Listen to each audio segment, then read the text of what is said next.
Have you ever thought that the world is going mad? That it's lurching from crisis to crisis? That common sense and rationality seem to have vanished? Is the world out of control? Or is it perhaps under the control of people we cannot control? What's really going on? For those who want to look behind the headlines and hear the questions asked which no one dares ask, this is the Laughland Report. Hello everyone, welcome to the Laughland Report. Here with me in the Amsterdam studio today I have Marcel Crok. One of the big themes that FVD deals with is the issue of climate change and climate policy. Marcel Crok is the head of Clintel, which is a small foundation that studies climate science. Tell us about yourself, Marcel. Tell us about Clintel. Yeah, so my background was in chemistry at the university, but then I became a science writer. Yep. So I used to write about all kinds of topics, drug research, anything you can think about. And then in 2005, I wrote a very long article about the so-called hockey stick graph. And that was a infamous graph in the IPCC report. In the third IPCC report. is the International Panel on Climate Change. Yes, it's the United Nations Climate Panel. And then I worked on that for 2 months. And then I had a big scoop, international scoop, you could say, that in my article we criticized this hockey stick graph. Right. And what did it show, this graph? This hockey stick shows like the temperature on the northern hemisphere for the last 1,000 years. Right.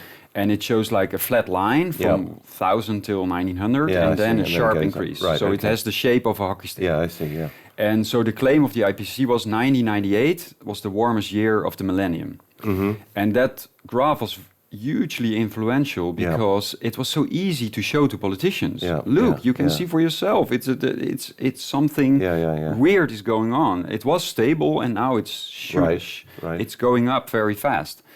And so then 2 Canadians, McIntyre and McKittrick, they showed after 2 years of work that the graph was really junk. Right. It was horrible. Right. It was bad data, bad statistics. It was horrible. Yeah. And they showed this in a peer-reviewed paper, and I had the scoop. Right. So, and I was completely blank before that. I had never written about climate change, and this was my first article. And immediately, I was not only in the Dutch climate debate, I was in the international climate debate. Yeah. Because we translated my article, which was published in Dutch, we translated it into English. Mm-hmm. It was published in a Canadian newspaper. Mm-hmm. Mm-hmm. And so the international hockey stick scientist could read my article. Yeah. And then a few years later, we had ClimateGate. That was the WikiLeaks in the climate field. Right. Hacked emails. Yeah. And those emails deal mainly with this whole hockey stick controversy. Right. And how did you show? How did the scientists show that the graph was wrong? What was wrong with it? So they used some data that was not good. For example, the hockey stick is based mainly on tree rings. So because before 80-50, we don't have temperature measurements with thermometers. Right. So you need indirect indicators. Yes. We call them proxies. Yes. And the proxies most used in this original hockey stick were tree rings. Yes, I see. But the problem with tree rings is, of course, they grow. They could grow faster if it's warmer. Yeah. But they also could grow faster because there is more water. Yes, indeed. Or because they cut some trees around the tree or whatever, you know. So how are you going to get only the temperature signal out of the proxy, out of the tree ring? Yeah. Yeah. And so what McIntyre and McKittrick, those Canadians, what they actually showed was you cannot use all these proxies and add them together, average them, and then say this is the global temperature. You know, but the fact that IPCC just used this, never checked it. Yeah, yeah. And so for me, this was like, whoa, what's going on? And I was very proud, and I won a prize in Holland. I won a prize with that article, and then I expected IPCC and in Holland KNMI, they will acknowledge the error, and then we can move forward. Yeah. But you can understand what happened. They didn't acknowledge the error. And they just said, no, this is not true, and maybe some small errors, but the result is still okay, etc., etc. And that really intrigued me, and then I quit my job. I worked on a climate book for 2.5 years. So then that was my motivation to go into climate full time. So you that then launched you into, as you say, into climate policy. You set up. When did you set up Clintel? Clintel, that was much later. That was in 2019. Mm-hmm. And so before that, I was a freelance journalist, but it was really difficult because I became the national critical climate person, the most visible one. And so what then happens is that the government doesn't want to give you money anymore, and nobody wants to work with you. You become like a Voldemort. So of course we have a Voldemort in this report. You experienced then within climate policy, climate science. You experienced what other scientists experienced during the COVID pandemic. Because, COVID skeptics were also ostracized and so on. Exactly, COVID was really interesting for me because at that moment we had already started the foundation, but we couldn't talk for a few months or half a year. We couldn't talk really about climate anymore because everybody only was talking about COVID. So I started reading everything about COVID because I thought, okay, this is really interesting because climate, the fear they use about climate is very slow process. And here with the pandemic, you have a very fast. So it was like, okay, what can we learn from COVID for climate? You know? It was a really interesting period. Now you've produced this report on the IPCC, on the International Panel for Climate Change, on their own findings. Your report is called "The Frozen Climate Views of the IPCC." Now you've produced this with a number of international scientists, with how many, 8 or 10 international scientists? Yeah, and one of them is Ross McKittrick, who was also the one who criticized the hockey stick back in 2005. So, some of these are really, really experienced climate scientists. Ross McKittrick, by the way, is an economist or econometrician, but he has published a lot of good papers on climate science as well. Because a lot of climate science is data and statistics. And econometricians are very good in analyzing data with statistics, you know. So, so what does the IPCC say, and what have you found that is wrong with their findings?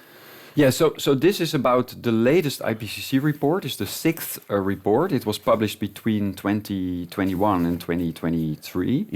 So because it consists of it consists of 7 parts.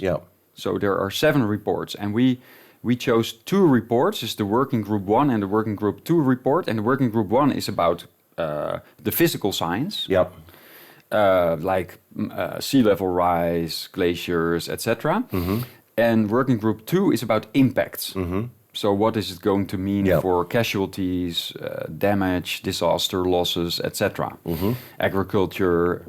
And so we selected those 2.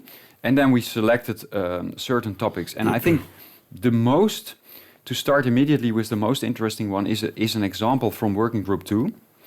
There is a good literature on disaster losses.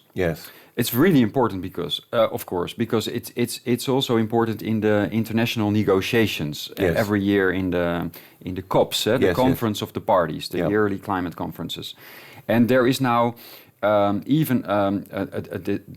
the countries, developing countries, they want a big fund for disaster losses. So, for example, last year, Pakistan with flooding. And then Pakistan is saying, okay, the West is to blame because you have emitted most of the CO2, and now we have the flooding. Can we get some compensation? And so this is now really politically very relevant. So it's really important that the IPCC gets this right. What do we know about disaster losses? And there is a really good literature, and one scientist I want to mention specifically, that's Roger Pielke Jr. He's an American scientist, and he is actually an expert on this topic. But he was not invited to participate in the IPCC, although he is the most cited scientist in the field. Right. And before, when they were working on the report in 2020, Pilkey thought, okay, why don't I make a paper, a review article in which I summarize all the literature on this topic? Because the IPCC is coming with the report. Yep. I already can do the work for them. Right. So that's what he did. He published that in 2020, and he showed a table with 53 articles. And these articles, they look at disaster losses due to flooding, hurricanes, wildfires, stuff like that, all around the world. And of those 53 papers, 52 said there is no proof that CO2 has anything to do with this. 52. Yeah. Only one paper said, yes, there is an increase in hurricane damage in the US. Right. And it's due to CO2. Right. The IPCC selected this single paper. I see. And they ignored all 52 that really other is, papers. That's impressive, yeah. And so that's one chapter in the report. It's a chapter 12 that I wrote the chapter. Extreme views on disasters. And I asked Pilkey Jr., of course, to read the chapter and to correct me if I was wrong anywhere, because it's his field, his expertise. and this is the most striking example, I would say, of the cherry picking and the bias that we did. And this is simply incredible. I mean, even if you believe most other things of the IPCC, if you believe that climate change is a big problem and it's caused by CO2, and you are a good scientist, you should agree that this is no go. Yeah. And what are the other findings then? That's very impressive because, as you say, it's politically very sensitive. But what are your other findings in this report? Well, there is always a lot of discussion about climate sensitivity. Climate sensitivity is an indicator of how sensitive the climate is for the greenhouse gases. I mean, if the climate is very sensitive to CO2, then we can get a lot of warming with all the CO2 that we emit. And if the climate is not so sensitive, then it might be possible that we don't have a problem and that we can say, okay, CO2 also has benefits because of its plant growth, more agricultural crops, crop yield, etc. So this discussion is really important. And after the fifth report, I already wrote a report with the British scientist Nick Lewis. And this report is called A Sensitive Matter. And in that report, we show that actually there is a lot of good news about climate sensitivity. It tends to be rather low. And a low climate sensitivity is good news. Yes. And the IPCC in the fifth report in other words, the climate is not particularly affected by CO2. Yes, so the CO2 is going up. It might be partly affected, but not very greatly. Exactly, and CO2 is going up, so it is a valid question. How big is the effect of this increase, and is it a reason for concern? That is a valid question. Yes. Still today, but the IPCC tends to push high estimates of climate sensitivity. Yes. And in our report, we show that at the time, in 2013, after the fifth report, there was already good indications. We had good indications that if you look at the observations that we have, because since 8050, we measure the temperature. It is going up, and CO2 is also going up. And climate sensitivity is not much more than relating those two. Yeah, so you say there's so much temperature increase, and if we assume, like the IPCC, they assume that all the warming since 8050, everything is due to CO2 and other greenhouse gases. But then people like Nick Lewis, and he published a lot of papers about this, he shows that even if you accept that, climate sensitivity is rather low. And that is exceptionally good news. And they tend to ignore that. And so they push. And one of the reasons is that they use a lot of scientists nowadays. They use climate models, and they need the climate models to make scenarios into the future. And so the IPCC reports rely heavily on climate models, And these climate models are rather sensitive. So we said in our report in 2013, look, the models are here, but the observations indicate climate sensitivity is much lower. But the IPCC relies on the models also going to the future. So take them with a grain of salt. Absolutely, yeah. But has there been, this is a rather simple question, has there been a reduction with all these COP conferences in CO2 emissions in the world or not? That's a very good question. The answer seems to be very little. So they haven't actually had any effect so far? All this talk about very little. The indicators. So we don't have a counter example. We can't see, we can't yet see a drop in CO2 emissions and then ask whether there's been a drop in temperature or a slowing of the rise in temperature. Yes, exactly. Yeah, but the funny thing is that after the fifth IPCC report, in the fifth IPCC report, which was published in 2013, they say we have this business as usual scenario, and it's going to give 4 degrees of warming. Yeah. In 2100, 4 degrees. And the Paris target, of course, is below 2 or below 1.5 even, you know. They go now they want to go even lower. They want to go to 1. Yeah. So there is a continuous push to make it stricter. But anyway, they said the business as usual is 4 degrees. So everybody in the media, the activists and the politicians say if we don't do anything, if we go on like this, we will have 4 degrees of warming. Yeah. It now turns out, and one chapter is about that, it now turns out that that scenario, which they called business as usual, was an extreme, implausible worst-case scenario. Yeah. And so now they say in the media, you have to read carefully, but now they say, if we continue like this, we will go to 2.5 degrees of warming in 2100. Right. So we came back, in 8 years, we came back from 4 degrees to 2.5. Yeah. But some people say, this is a policy success. But this is untrue. It is not a policy success. It is going back from an implausible scenario to now more plausible scenario. Yeah. And so there is one chapter about that. Yeah. And now they admit, in the new IPCC report, they admit that this scenario, it's called RCP 8.5. Right. It's the highest scenario of the IPCC. They now admit in one small sentence that this scenario has a low likelihood. But in the summary for policymakers, they don't mention this. Yeah. So no, and then that's what Roger Pukey again did. He counted how many times they refer to the different scenarios. Yeah. And guess what? They most often refer to the RCP 8.5. Yeah. 41% of all the mentioning of scenarios is to the RCP 8.5. Yeah.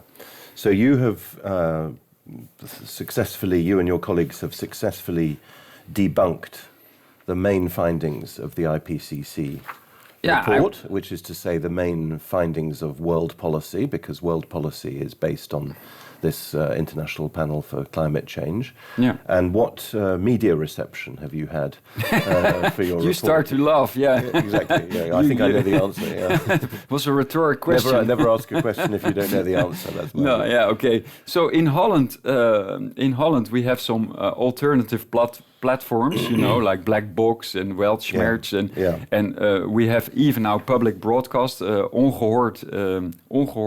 unheard news. Yeah. And so they all brought it. Yeah. And Thierry Baudet himself here in this studio, Forum Insight, he also invited me to talk about it. Mm-hmm. But that was about it. Yeah. The mainstream media, the newspapers, they all ignored it. Yeah. And internationally, also some climate scientists they blogged about it, but so far there is hardly any media attention. Let's conclude. Can you state for our viewers, summarize in a few short sentences, what is your position on climate change? You're obviously a skeptic regarding the orthodoxy regarding overall policy. You think that climate change is far less serious than it's made out to be, and you presumably therefore criticize the anti-CO2 policy. But I understand that you believe there is climate change and that it is partly man-made. Yes, I mean, since 80-50 there is climate change. It has been warming. CO2 is going up. CO2 is a greenhouse gas, so it is very valid to say that some of the warming is due to CO2. But the problem is that the IPCC believes it's 100%. That's right. And I think there is a lot of room for debate. But even if I accept that assumption that 100% of the warming is due to CO2, I still conclude that there is no problem. There is no climate problem at the moment. What's going to happen in the future? That's always an open question. Nobody can look into the future, especially with such a complex system. But what we show here and in other publications is that right now we don't see an increase in most of the extremes. For example, flooding and hurricanes and storms and all that kind of stuff. 90% of the damage we have globally is due to hurricanes and flooding. And the IPCC even admit in the report that there is no trend in flooding and there is no trend in hurricanes. But it's so deeply buried in the report and not mentioned in the summary for policymakers. And those are other things that we mention here in the report. That there is a lot of good news, but they are hiding it. When I last saw you, this would be the last question, we came to the European Parliament and gave a presentation with I think now retired Dutch physicist, if I remember correctly, who had collected... My co-founder is Guus Berghout. That's it. And he had collected then 700 signatures for a manifesto. I've forgotten the name. It's our World Climate Declaration. If you go to clintel.org, our international website, you can find the World Climate Declaration. It's now signed by 1,570 scientists and experts in the world. And that declaration says more or less what you've just said, which is that climate change is less serious than we are led to believe, and that it may not be entirely man-made anyway. There is no climate emergency. That's right. And that remains true, even if you would accept that all the warming is due to greenhouse gases. So if you've got 1,500 signatures, I don't know how many scientists there are in the whole world. Can we talk about a sea change? Probably not. We can't talk about a sea change, because they remain a minority, and the political momentum remains in place. Yes. So how do we explain that? Simply because all the money goes into... That's my conclusion. I mean, it's all the money is going the other way, and even companies like Shell, they play the game because they know they cannot fight it. And they say, oh yeah, we accept everything, and we also want to work on the Paris Agreement, etc. But give me your money, because it's not we cannot make money with the windmills and and with the CO2 carbon capture and storage, CCS. Shell will get €2 billion subsidy for this project in the Netherlands, and hydrogen plants. So Shell is just like lobbying the government, say, we want to work on climate for sure, but give me some subsidy, and then we're going to do it. And we together, we have to pay everything. And that's my other main criticism, that I mean, we are living, we are supposed to live in a democracy, but if in a democracy the majority wants climate policy, okay, who am I, you know? But then do the cost-benefit analysis.